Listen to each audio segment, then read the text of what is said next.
Hello and welcome to the Animators Shake-Up, a webcast where animators talk about animation. On this episode, I chat with Lara, a background artist and aspiring children's TV show animator. Why not listen along while you work on your own animations and have us for company? So sit back, relax, as we shake it up with some fellow animators on the Animators Shake-Up.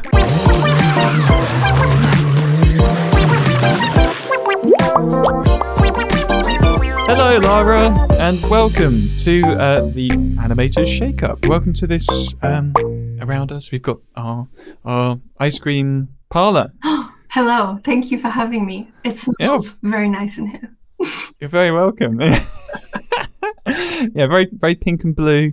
I noticed you've got a drink in front of you there. What have you gone for? Essentially, what is your favourite like drink or milkshake? Do you have one? I've got a banana milkshake covered with flake. Bit old. With flake? Yeah, like a grated flake. Oh my goodness. I'm going to have to go in there and try and add that later now. Amazing. What's your milkshake? This is it. I get asked this every time and I'm always embarrassed because it's going to be the same one every time. I'm going to have to mix up what I do. Oh no! You know what? I'll just mix up it with a different milkshake that I've had at some point. So I've mentioned my all-time favourite is a standard blended Kinder Bueno. Oh, milkshake. That does sound very good because you got the creamy bit and then the chocolatey bit. Oh, that's very nice. Oh yeah, with the hazelnut, just can't go wrong. Oh yeah, can't go wrong. Oh, so good, but. I can't say that one. That's the one. It's my go-to all the time. The last time I said I had a Milky Way bar blended, and it was really weird. I think I've had it twice. One time I had it, and it tasted really cool and refreshing. Yeah. And I was like, "Oh, this is nice." But then the other time I had it, it just tasted so sweet that I thought I instantly had diabetes. It was horrendous. So hit or miss with those ones. But this time, I've gone for an after 8 milkshake. Minty. Very, very minty. Keeps me fresh. You're going to get somebody saying like they've got blended mummies or like some kind of char-grilled. Yeah. Well, we do have a selection for extra bizarre milkshakes. So if that does come up, we are prepared out back. We've got a little handy robot who serves up whatever you fancy. But a strong banana milkshake with some grated flake, I think that is a solid choice. Top tier. Top tier. It's a good one to go by. So I mean, tell us a bit about yourself, Lara. What do you do? What's your thing? My thing.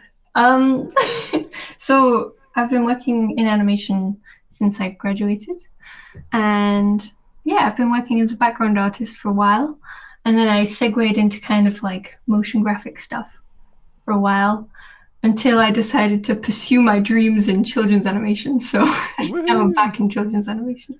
Yeah. Awesome. That's great. So you studied in animation? Yeah. I studied at Arts University Bournemouth. Nice. I don't know if you've been to Arts University Bournemouth? No, I haven't, but I've heard good things. Yeah, it's a very, very good uni. But I studied animation production there for like 3 years. It's nice. Really good. And then you say it was background art after that? Yeah. Nice. I was lucky to be asked on a role at Carrot Animation after I graduated, so that set me on my path, so I'm very thankful for that. Oh, awesome! Yeah, that's great. Yeah, and what kind of like backgrounds do you do? Because I've seen your Instagram, and there's all these incredible, beautiful, like dynamic landscapes, and then as well as these like really epic scenes, you then have these incredibly adorable, cute backgrounds as well, like in stark contrast, but like. They're equally as brilliant. Thank you. So it's so funny that you've got these two almost completely alternative, opposite universes. Just every other post, like I love it. I absolutely love it. But it's such a a funny contrast at the same time. Yeah, as well. I'm kind of developing into an edgier phase because last year I think quite a few people mentioned to me like how cute my work was, and I was like, Like, how dare you? yeah, I need to get out of this cute hole. And then I started doing like devils and fire and stuff, and it's getting edgier and edgier now. So oh gosh, yeah, the other day love it. I was drawing like a devil with his like wings cut off, and there was like blood everywhere, and I was like, okay, Lara, calm down. Don't get or go further, you know. For sure. Yeah. Man, But thank you. Got to find. Yeah, no, absolutely, it's so good. You got to find maybe that blend, almost like Happy Tree Friends vibe, where where you have that cute aspect, and you go, right, how do I make this as gory and edgy and nasty? That's actually a really good reference. I might do some research into that. Yeah, that would have shocked them when they initially were saying, "Oh, your stuff's so cute," and you're like, "How about this?" Just really catch them off guard with that. Yeah, amazing. So why in particular this like focus into like devils and demons and things like that? Mostly like D&D. I'm not sure if you play D&D. I don't, but I watch a lot of people play it. Like there's a really good channel done by the Ozcast. There's one called Mystery Quest. I'm not sure if you've heard of it. No. It's a new one. It's really good, but they do like horror themed D&D playthroughs. Oh. So they often do like Cthulhu style ones. And I love them. I absolutely love them. But so I don't play it myself, but I love sort of having them on and almost like podcast style. Yeah. You know, it's great because it's like listening to a story at the end of the day. Yeah. Like, it's really cool. It's nice to have like D&D podcasts on in the background. Yeah, especially when people like, you know, when they really get into them, Yeah. and then they just go full with all the voice acting and sometimes sound effects, you know. Some people like get so into their story they're like crying by the end of it, and they don't want to. Awesome. Yeah. I can imagine that. So you partake in this sort of thing? Is it more sort of casual, or do you just go full on voice acting, everything? Not that level. Mostly like there's a video game called Baldur's Gate. Yes. That's like inspired by D&D. So that kind of got me into a lot of that. And there's the whole race of like tieflings, which is devils and stuff. So I've been doing a lot of research. But yeah, it's also it's hard rendering red skin tones. Really? Yeah. Is it because it's so vibrant? Is that like the issue with like shadow? I presume. I'm thinking of like if you've got red and then you add like a multiply of red. Yeah. It just looks weird. I think it is that. I've been trying to do things in black and white and then gradient map it because you have more control over color that way. But I don't know. So is that when you add your color as a separate layer, then you set it to like color, that kind of thing, like blend mode of color? If you haven't tried that, maybe that's worth trying. Yeah, I might do that. Yeah. That's a really good idea though. Like just because I know a lot of people then, they're working with the color, then they'll put like a black and white thing on top. But actually starting with that, because red is such a tricky one to get right. I think that's a really smart way of going about it. Yeah. And so did you get into D&D after playing Baldur's Gate, or was it the sort of Devils aspect that you got into after playing? Yeah, mostly the Devils, I think. I see. Yeah, it's turned into a big thing now. Yeah. You're just like, go big or go home. Yeah. That's it. Gonna lean in hard to that. Yeah, awesome.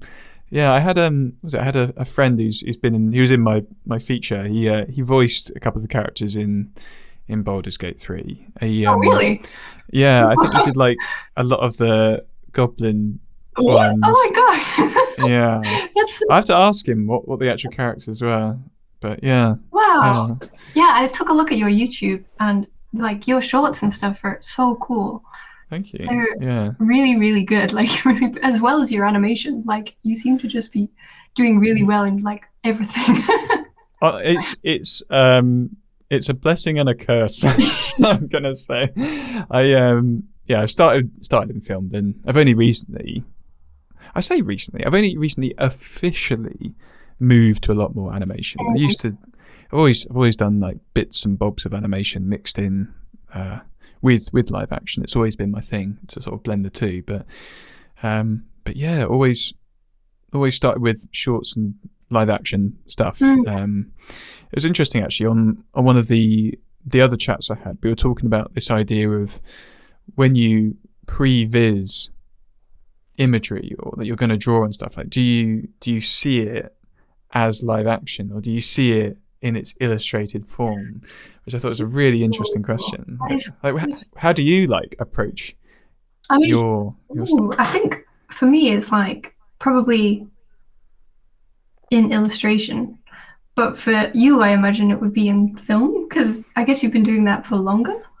Honestly, I have been doing it for longer, but I get so lost that I kind of like blend them. I don't really see, my brain doesn't see them as one or the other.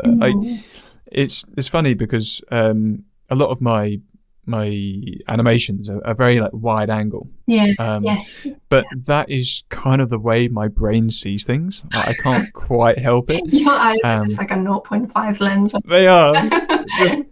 If anyone's like imagining me in my current character as you see me, I've got little blip eyes, but in reality they're just bulbous. They're like a lizard. Like bulging out of your skull. That's it. That is my existence. Everything seems really far away. Oh, that's so cool. Yeah, I imagine like doing film must kind of give you a different eye towards like preparing shots and like doing storyboards and stuff. I don't know, having a kind of film angle on it. It's really cool. Yeah, possibly. You know, because I think it definitely helps you think about how a frame is telling a story. I think that's like the big thing that it just becomes drilled into you. You just can't help it. That is how you think now.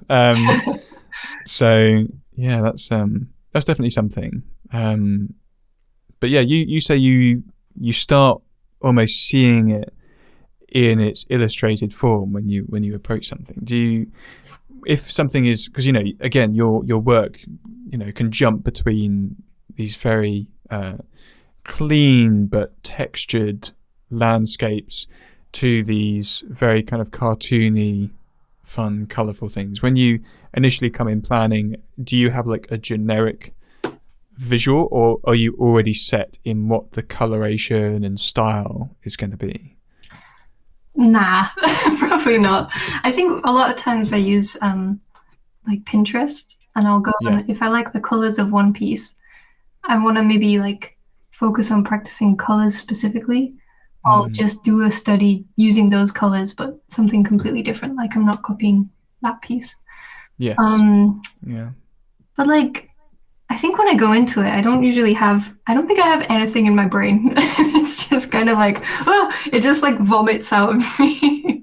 Excellent. You know? Love it. But I don't know. There are a few things that I guess you can work on if you're wanting to work on a portfolio, kind of chip away at it. But most of the time, it's kind of spur of the moment things. I don't know if it's the same for you, but it can be. Yeah. I mean, it depends on the project. I think when I do like little drawing practices, then it's very kind of like right brain, what's happening, and usually actually the way that I'd start either a portrait or a figure drawing is I'd just take my pencil or whatever, and essentially the equivalent of close my eyes and just wiggle my hand a bit. Ooh. and then I kind of just look at whatever has been created, sort of blur my eyes slightly and be like, right, where's the form here, and then build off that. To be honest with you, that is how I do 90% of my like solo figure drawings. It's always kind of like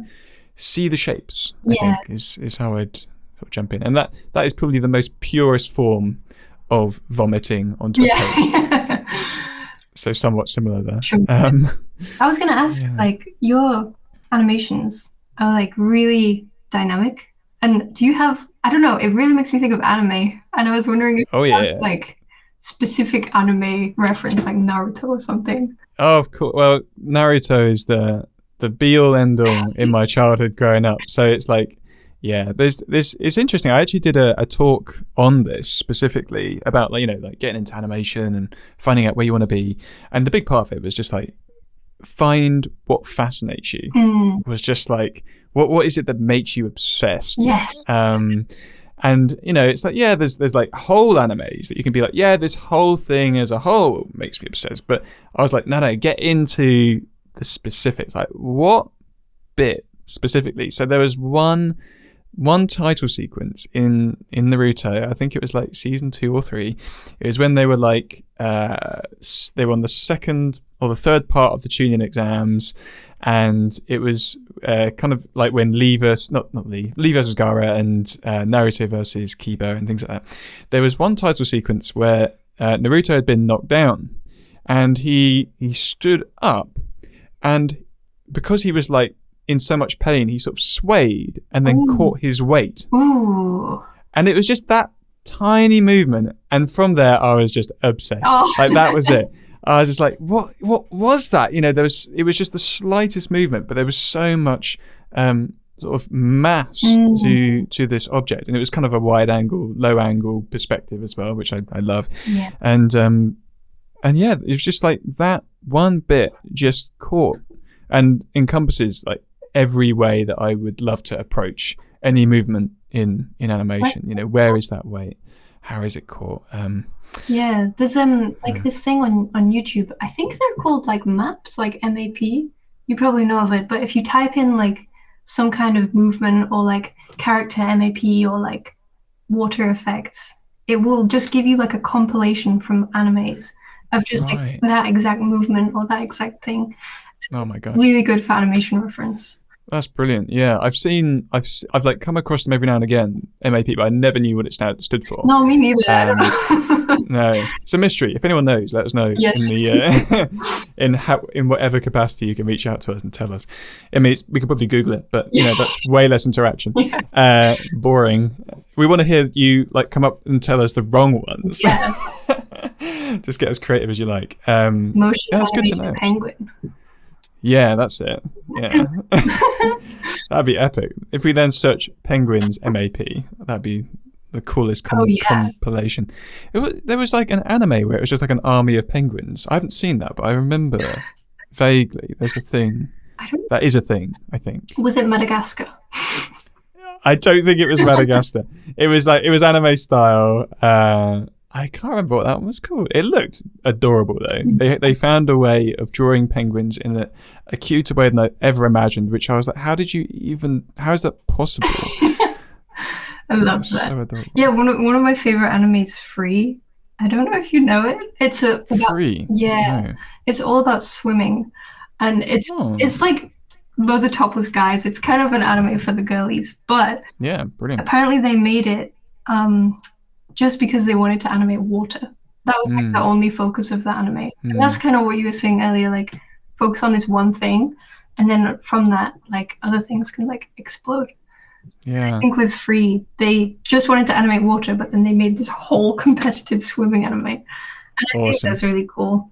I don't know. Yeah, that's so cool. Man. I love that stuff. Have you, there was another anime which had, I mean, I'm not sure if, I'm not necessarily saying that water is your obsession in animation, but obviously it was theirs. There's a really good, I think you'd class it as anime. I think it might have been made in France. There was, it was called Lou Over the Wall. Oh, yeah. Not many people, have you heard of this one at all? It rings a bell, but I haven't seen it. Yeah, like no one's seen it. I'm just like, what's going on? It's great. It's really lovely. It's got a very kind of like a Ghibli vibe in between that and like a slight FLCL vibe, like a Fooly Cooly vibe. Yeah, it's not anywhere near like that vibe, but it's, if you're trying to like splice between the two places, I say that would be where it hits. But yeah, they do water in a really amazing way, and they light water in a really interesting way as well. It's all about mermaids who can't be in sunlight, so how tragic. I might check that out. Yeah, so that's a good one. Yeah, did you have one which kind of like told you that you were like, yes, this is why I'm going to take this animation course, this is why I'm going to do backgrounds? Maybe there's like different things.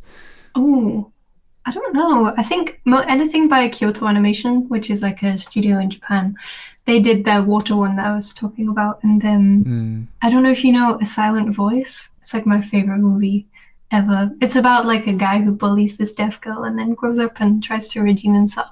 Oh, but wow. They do a lot of like slice of life stuff.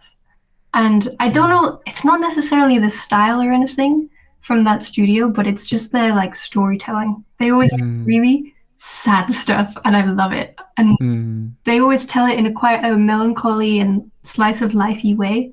And I think that's what I want to aim for in like going forwards, but it's not, I don't know what. I think I was just like, I like to draw K-pop idols, and then I just did an art GCSE, and then I got into animation. Awesome. I mean, that's that. Out of all the reasons, I think that's probably the most justified one we can think of.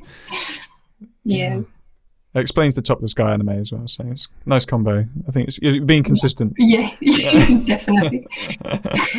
Oh, yeah, no, it's good. That I think it's amazing. Like if you can get into something without necessarily having a true inspiration apart from the love of doing it. Yeah. I think that in itself is incredible and awesome.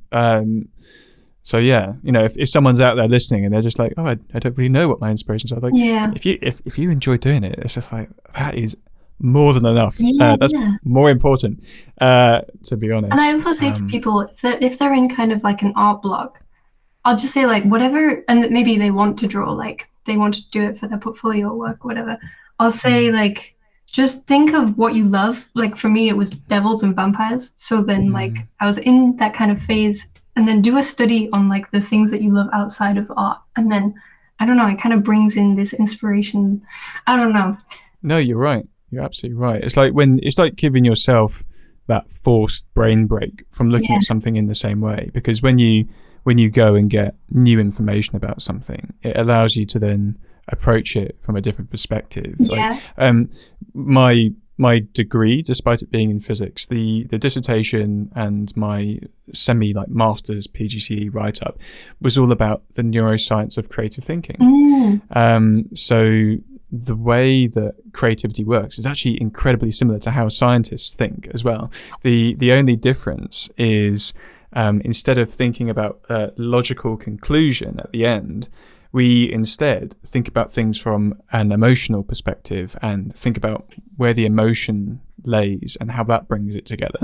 So the idea of creating something and approaching a conclusion to something all comes from the knowledge base that you've pre-established. So, you know, as you say, like if you come at this with, I've been doing this forever, I'm stuck with it, but then you go out and get another piece of knowledge base to add into this well of perspectives. Yes. It completely changes the avenues on how you can approach things. Definitely. So you're absolutely right. On like a neuroscience level, you're absolutely right. Yeah. Whoa, you just proved my point in like the most scientific way. That's it. I think I asked you this before, but have you found that knowing physics helps your animation?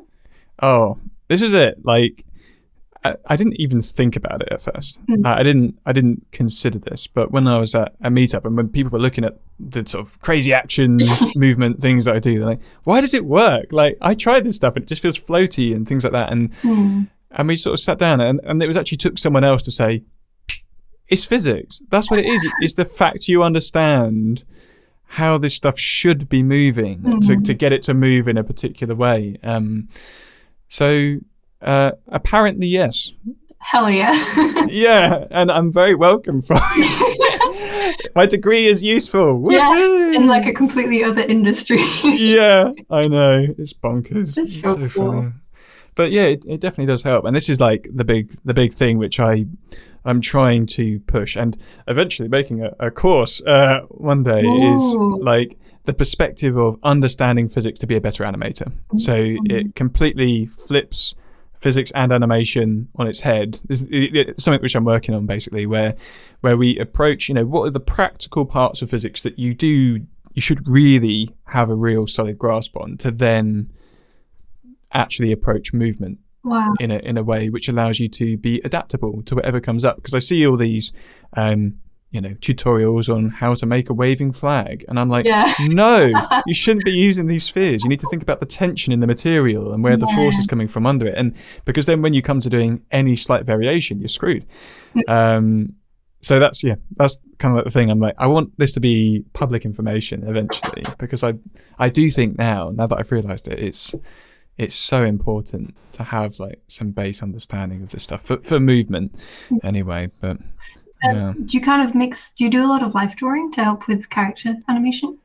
I have been, yeah. So like when I'm out and about, I've got like a fold outy phone. Yes, the iconic and so phone.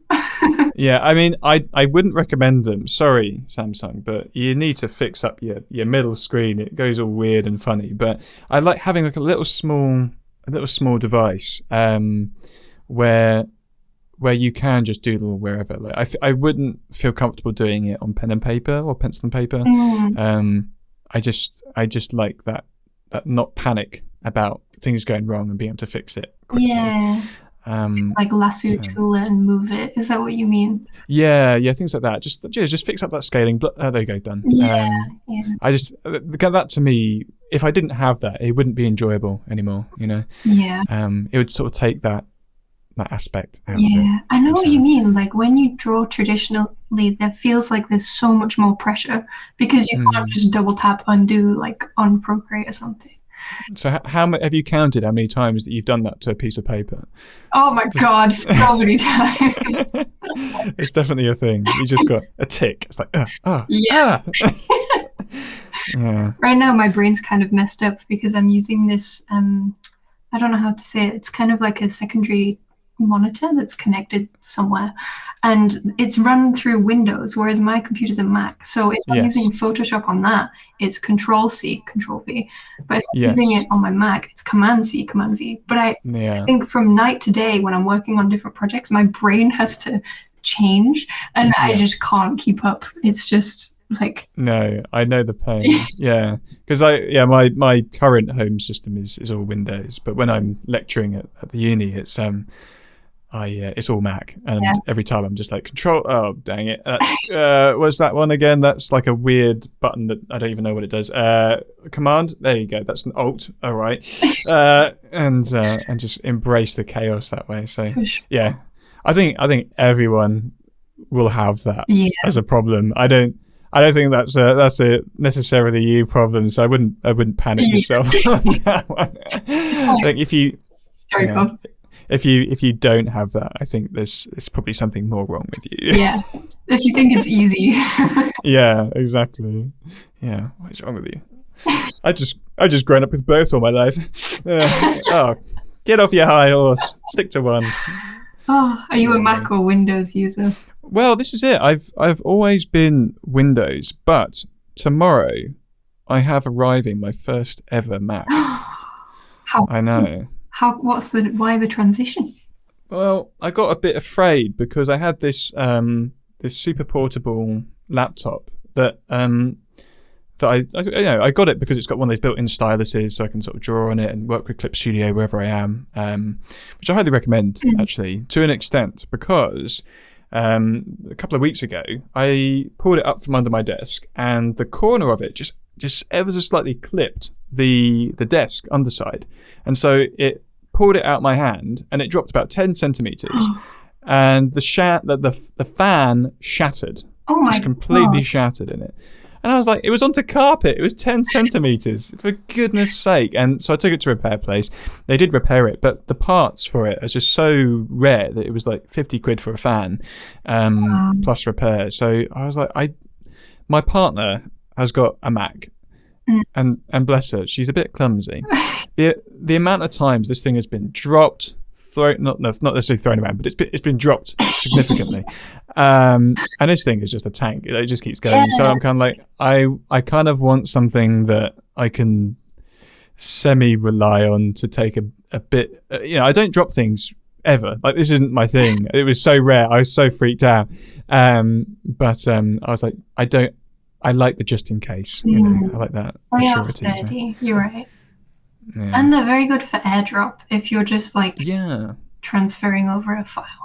That's what I'm thinking. But the interesting thing is, like, Windows and Android are really good for AirDrop now with QuickShare. Oh.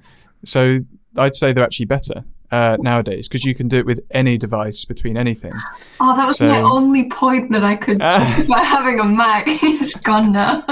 Well, now you've got their Hardy. That's the other one. Yeah, they can take a beating. Yeah. So done 10 centimeters. Yeah. Oh, another tip for transferring files, if anyone's listening. There's a website called playbook.com. Again, not sponsored, but they're really good for giving free storage to creatives. So if you just like prove to them that you're a creative by showing them either your work or that you've got a portfolio site, they'll give you like 4 terabytes of free storage, just cloud storage. Wow. It's insane. I use it for all client stuff. Again, not sponsored. They're just really good. Highly recommend them. Yeah, playbook.com is what it's called. Yeah, I'll send you it later if you need it. But yeah, it will not be in the description unless they pay us, and then then we'll add it in there. But yeah, so I sort of use that with a lot of my, iPad to Windows files nowadays. It's quite good. But yeah, now I won't have to worry about that. I can just AirDrop over. I hope if I learn how to do it, it should be easy enough. But I'm gonna miss not having like a stylus directly on the screen of the device. But hopefully I'll just sync it up to the iPad, and then we can just do all the stylus stuff on there. But yeah, so it's weird. I think always trying to like bounce between your different operating systems and things. But as you say, you've found a way of having your Windows in your Apple. So I know you can do it that way. Is that only with like Intel processors or something? We're getting a bit technical now, but why not? I don't quite know. I've forgotten the name for it. It's called like so have I. Like a second monitor. I don't even know what it's called. Yeah. But it's like, if you know what it is, let us know. And again, make fake names. You want to hear all the ridiculous people searching the most ridiculous things. It's called a plumbus. I think when I play, another thing about Mac is they don't let you play any video games. Like games you can play on Mac, so I have to run Steam through a virtual computer. That's what it's called. That's it, virtual computer. Nice. Computer. So nice. Yeah, it's just very buggy. Yeah. No, I've recently. As soon as it came out, I pre-ordered a Steam Deck. Ooh, exciting! I love them. They're so good. Because when they were first announced, I ordered one for myself and my partner because I was like, these are just great, and they're such good value. Even if you just get, to be fair, even brand new, they're really good value because they know the money comes from when you purchase the Steam games anyway. But it's like Switch, but Steam. Essentially, yeah, but it's chunkier. It's got a much more hardy processor. You can plug it into a monitor, sync remote. You can use it as a console, like a PC one. Wow. I'm yet to find a game that it can't do. You just drop your settings down if you want to like hold your battery life and things. But it's been really fun. It's because I don't like doing games on like my main working computers. I'm not sure if anyone else listening feels the same way, but I like to keep this in best nick for professional things because I blast through my hard drives with so much data with film and 3D renders and things like that. It's like I'm just, whenever I can, I'm like, here, have a break, please, and then have like a Steam Deck to do all the fun, silly games on. Yes. Also, not sitting at your desk all the time. Yes. Quite nice, because if you're drawing all day, your shrimp posture can really do some bad stuff. The shrimp posture, I love that. It reminds me of the character. I'm not sure if you've seen Smiling Friends. Oh, I really want to watch that show. Yeah, it's fun. It's fun. I haven't watched season 2 yet, but yeah, there's a character in season 1 who's basically a shrimp. That's what that reminds me of. I'm just like, we all animators look like that whenever you find us. But, very true. Yeah, with the Steam Deck, it's got to hold it above your head. Just undo. Restore, undo. Yeah, double tap. There it is. Yeah. Anti-candy cane yourself. Yes, for sure. Oh, gosh. But yeah, they're good. They're good. If anyone's on the fence about them, they're great. Yeah, almost as good as a milkshake. How's yours, by the way? How's your It's how's your almost banana milkshake? finished. Oh, well, is it? Yeah. It doesn't look it. It looks very full still. But I hope it tastes great. Oh, sorry. There's just foam on the outside. It's Oh, I see. It's all gone on the inside. Very good. Thank you. You saved me a lot of work there. Oh, that would be cool. Oh, I wish. My computer would blow up by that point. We were before this interaction. We were talking about how long the rendering times are for these animations. So I hope you all who are listening also appreciate there is a video version of this, and those who are watching, I hope you enjoy these goofy little faces talking in a ice cream parlor. It's a very nice parlor. Yeah, I know. I was trying to decide whether I own this place or not. I suppose I do. Like, no one else comes here. I just sort of take you guys to this place. Yeah, it's quite off the beaten track. So do I need to pay you for this milkshake? No. This one's on the house.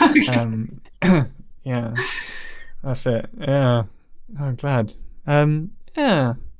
Do you? Because you know, what sort of games do you play? You play Baldur's Gate 3? Yes. Religiously? Yes. I mean, it's kind of embarrassing whenever people ask me this question because I play dating simulators. Yeah, go for it though. Yeah, why not? Just like also the art style. Like I've been doing a lot of studies from the backgrounds of dating sims because it's kind of anime style, so it's really good. And they linger for long enough that you can pay attention. But yeah, unapologetically dating simulator all the time. Hell yeah. Yeah, love it. Yeah, my partner loves that stuff too. Oh, it's like, yeah. It's totally. I think they're great. I think they're so silly. I mean, I've never given them a shot personally, but maybe I should. If you've got any recommendations, you should play Doki Doki Literature Club. Oh, okay. Okay, I know a trap when you're throwing me into one. That one. Okay, I do want to play that one. I'll just say that I do want to play that one, but nice try. You absolutely should. If your partner knows Doki Doki, just sit. No, they don't. So I'll sit with them. Oh, yes. Yeah. I know rough things, but I don't know the full story. That's good. That's the best way to go into it. Yeah. Any other more like typical ones which you'd recommend? I mean, if you don't mind, they might be quite personal to you. No, no, that's right then. There's one. I could go on for hours, but there's one called Mystic Messenger, and it kind of like set a new standard for dating sims because everything's kind of in real time, and you have 11 days to complete the game. Oh, and, cool. They'll call you at that. You can get cheat guides, and it'll say like, "Oh, Yusong will call you at 2 a.m. on the third day." Oh my gosh! It's really cool, and it's all you can call them and text them. It's kind of delusional, but I love that. Yeah. So is it like So is that a mobile app version of the game? Brilliant. Yeah, and my partner does those ones. Yeah. No, that's really good because a lot of the ones she does also murder mystery ones as well. So you have you're texting your friends and you're trying to work out what's happened to one of the other people in your friend group. So it's all done as if you are playing on a virtual phone. Whoa, that's cool. And you get these videos that come through from a killer and things like that. And it's so if you want, I'll see if we can find out what they're called. But these things do exist, and they're really clever with how they integrate the medium of how you're playing the game with the game itself. You're in it, absolutely. That would be quite scary actually. With how it is. It is. Yeah, they are really quite freaky. But if you love that stuff, you can get so into it. Yeah. But I'll definitely pass on the dating simulator one. And if I get a chance, I'm going to have to give it a go. Mystery, what was it? Mystic Messenger. Oh, Mystic Messenger. Yeah, cool. But it's all in Korean, so it depends. Okay, cool. Do you have any games that you tend to play? Man, I mean, recently I've come back to Ghost of Tsushima. Ooh, is that like a kind of parkour-y one, or am I dreaming? It does have a bit of parkour in it. It's mostly sort of samurai fighting. But it was made by the people who did like the Infamous franchise, which was my favorite game as a childhood. It was the one where it was like PlayStation only, but you had like a character who had like electric superpowers, but they did parkour as well. So they did come from that. They also did Sly Cooper way back. I've never played those, but yeah, Ghost of Tsushima. It's quite long actually, because I played it originally, never finished it, and then a while later I was like, hang on a minute, that was insane. Like, that game was really good. I never finished it. So I started in where I was, and I'd completely forgotten the controls, and I got absolutely wrecked. So I just said to myself, I'm just going to play it from the beginning again. It's been so long. Yeah. And I came back, and I just finished playing it through, all the way through, and it is so beautiful. If you haven't played it, it's coming to Steam. Again, not sponsored. Very soon. I think it's the 26th of May, I think. Okay. So they're bringing it, and I'm definitely going to get it again to play on the Steam Deck. Wow. But yeah, once you play it through once, I was so hoping they'd do this. They then did New Game Plus. I was like, yeah! You get all the really cool stuff that you've unlocked, and you unlock some really cool, like, sort of like design, skins, abilities, and all this stuff, and you just go again. You're just an absolute badass. Because I think the thing which I really liked about it was that your character gets, as the game progresses, they go from this very noble samurai to being perceived by the enemy of the. You get perceived to be this being beyond being human.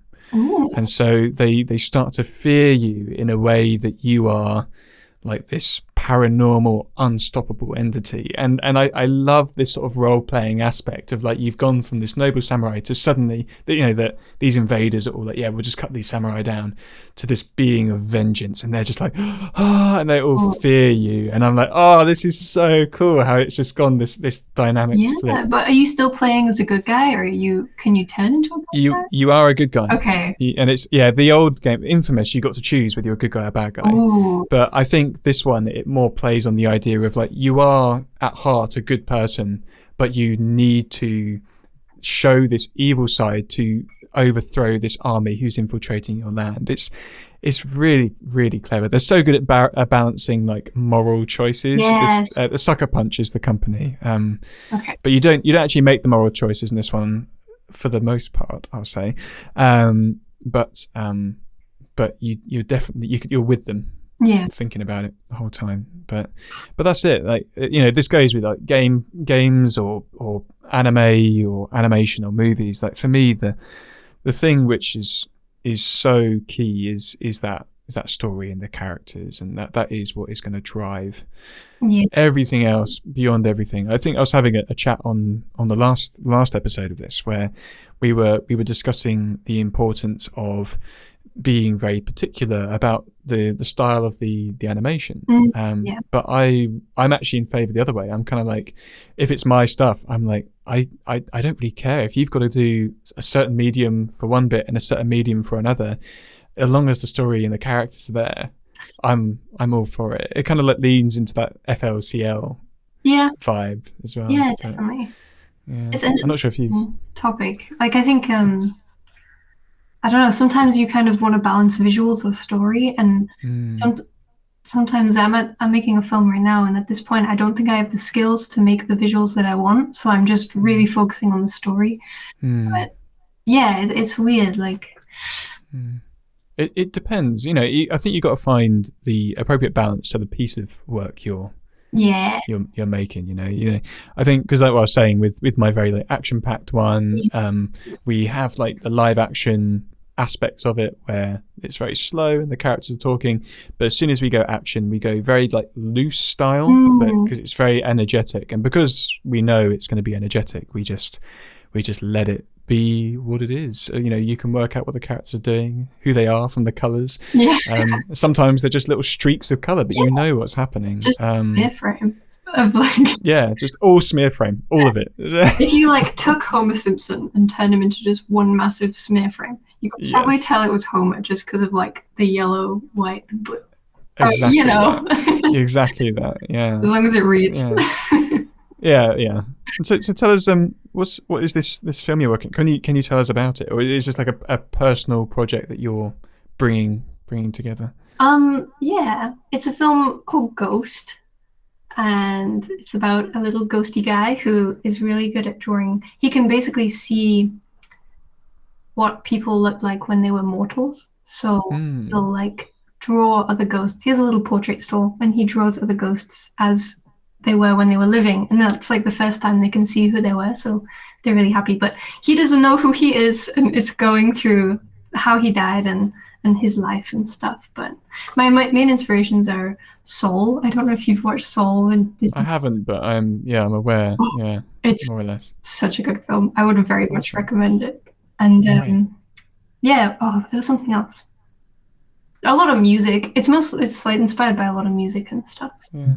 Yeah, but I love it. It's very close to my heart. I love asking people for feedback, but with this, I can only really ask people that I really trust.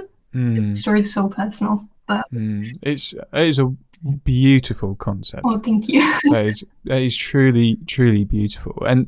And I do have a question about one technicality. Yes. Can ghosts see their reflections?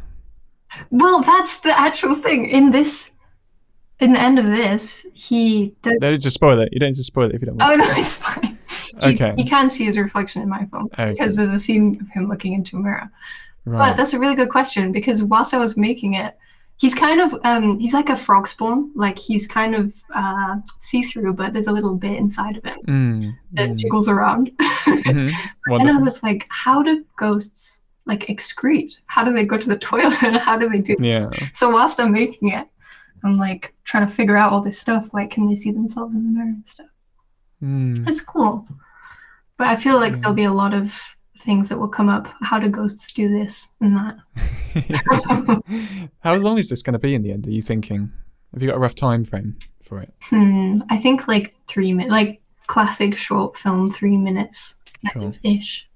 Yeah. I feel like I've seen aspects of like maybe like concept drawings that you've done or something. Have you posted anything? Yeah. I feel like you have, like a little ghost. Yeah, I've done a little poster. I think I might have shown you in the past. Right.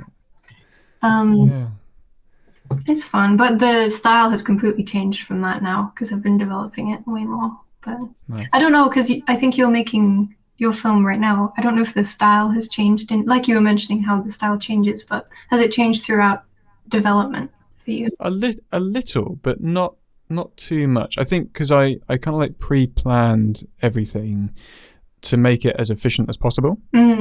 So the whole style and character designs and everything were done from what is going to be the most efficient way to do it.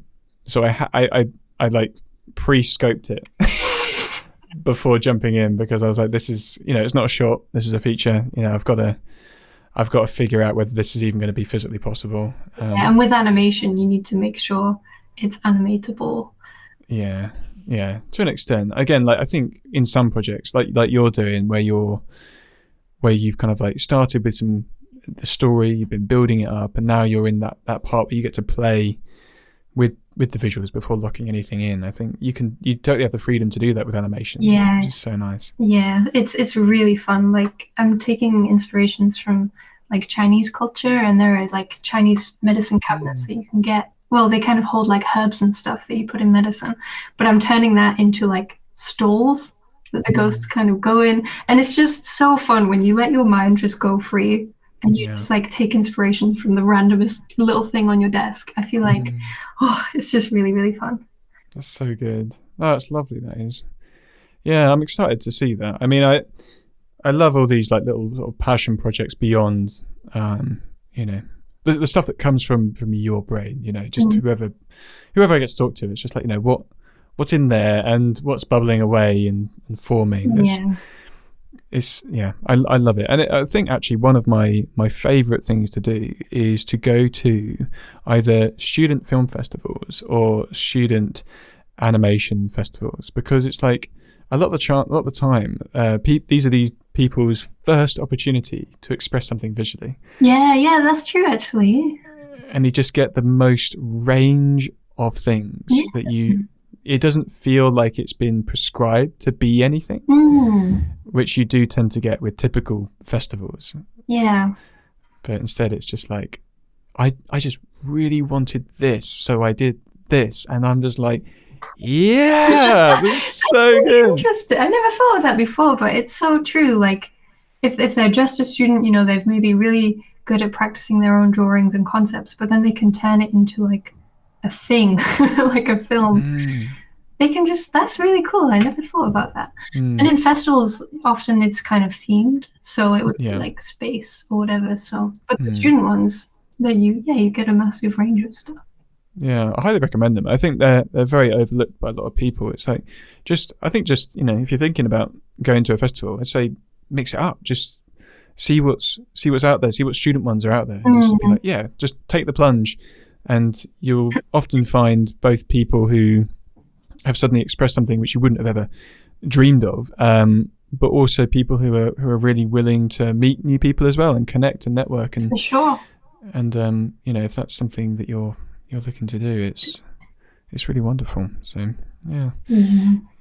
What was it, because you say your sort of inspirations were like the sort of swimming one and these other kind of animes, but you're saying that your like passion is sort of children's animation. Like, that seems, was there something that resonated with you in particular, or have you just loved the idea of simply making or being part of your own style of that? Like, where does that fascination come from, if anywhere? Oh, I think the latter. I think it's just fun, like I grew up loving, tweenies, even though these are live action stuff, but you always remember the shows that you grew up with. And just to be a part of that for like another kid is just like the most satisfying thing. And I think there are a few people who I know who might be like, oh, it's children's animation, it doesn't push me in terms of style. And I completely get that. Like, maybe you might be drawing quite simple things, but I just like the idea of being a part of someone's childhood. I don't know, it's cute. I love it. Also, like adding things like in terms of maybe more short film personal work, adding your own little Easter eggs in and stuff, just kind of personalizing it really deeply is fun. Yeah, that's really interesting. I think because when I lecture, I ask a lot of the students, I say, why do you want to be in the film industry? Yeah, it's such a, like, for a lot of them, they're like, oh, I hadn't actually thought about that. But there's a few who are just like, I either just want to be part of something bigger, or I want to bring emotion to people. But I think this idea of installing something that influences someone's childhood, and therefore, like the tweenies have for both of us, the rest of our lives. So it's I think that's a really both noble but also very understandably emotive reason to like have that as your fascination. And yeah, I totally get it. It's the same reason, I suppose, why people go into teaching and things like that. Yeah, as well, right. If they had a good teacher or something. Yeah. Also, I love telling like the saddest stories with the cutest. Like, I don't know if you ever watched 64 Zoo Lane. Yes. Love it. Like, real Bear in the Big Blue House. Those had really emotional undertones for some reason. Yeah. And just kind of really sad and cute things. I don't know. I have a fascination with that. But yeah, I can see why. I think there's something. Yeah, you're just really sadistic, and you're just like, yeah, that's right. We're leading you in with something very cute. Psych! Now cry, damn it! Yes. I might have peaked my mic there, but I feel strongly about that. No. But like, I think absolutely right, because I think when it's like there's a blend with comedy and emotion. So if you make something funny, then, or a character funny, when something emotive happens to that character, like, it is so much more hard hitting. And I think that is something which acts the same way when you've got character designs and worlds that are so cute and adorable that you fall in love with them. Yeah. And as soon as anything minorly tragic happens, it just pulls you apart. Yeah. So you get in deep and then you just rip people apart. You're just like, I got you. Yeah, But that might be you why kind of, Bluey's so good right now, because yeah. you know Bluey has. I don't know if you've watched Bluey, but it's got some really, really emotional bits, but it is so cute. Like, yeah, it can get very emotional.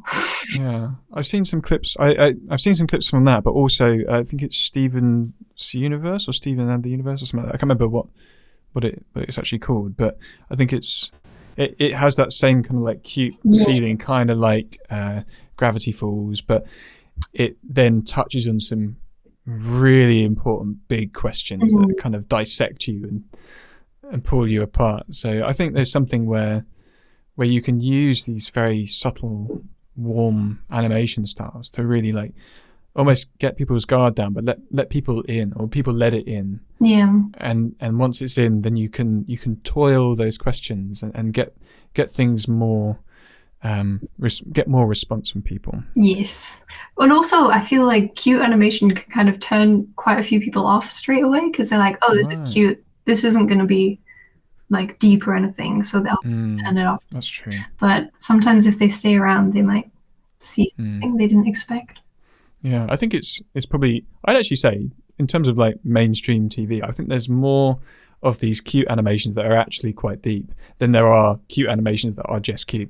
Yeah. I think a lot of them have moved to that deeper aspect of the cute stuff now. Yeah, I think so. But yeah, I think it's definitely the way to get like these really important messages across to people.